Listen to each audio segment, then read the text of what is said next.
The Airport Redevelopment Agreement, perhaps the most disputed decision taken by the former OBA government, a deal that placed the airport under the control of the Canadians for 30 years at a cost of hundreds of millions of dollars. David Burt, the man who as opposition leader promised an independent review of the deal, today delivering it as the premier. The review is now complete, and I am today releasing the results of that review to the public.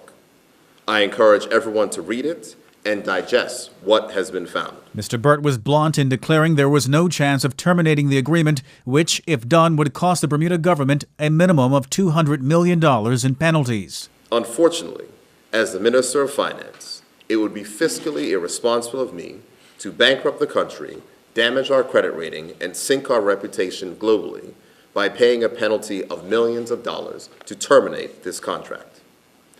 In fact, it would be just as fiscally irresponsible as it was for the former OBA government to enter into this contract in the first place. The Premier using the opportunity to condemn the former OBA government for its actions. The project agreement for the redevelopment of the L.F. Wade International Airport stands as a stain on the relationship between a government and the people it is meant to serve.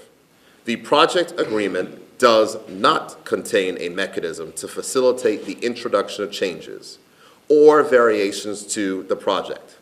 This is extremely unusual for P3 contracts, particularly due to the lengthy term. Therefore, without a clause that sets out how to make changes and which ones can be made, the government cannot change the contract at all.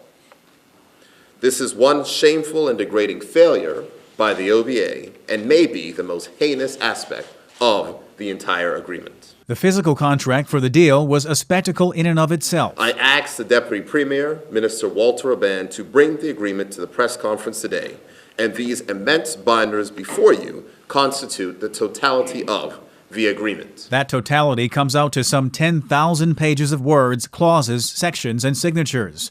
And it's not just the $200 million financial penalty that prevents government from terminating the deal, it's also the immense damage to Bermuda's reputation that ultimately guided the Premier's decision. Lee Fisher found that terminating the contract, while legally possible, would produce commercial, political, and reputational damage that far exceeded any of the benefits of termination. The independent review of the airport deal undertaken by the Airport Authority and global advisors Lee Fisher can be seen in full on the government website at gov.bm. Tarai Trott reporting for Bermuda Broadcasting News.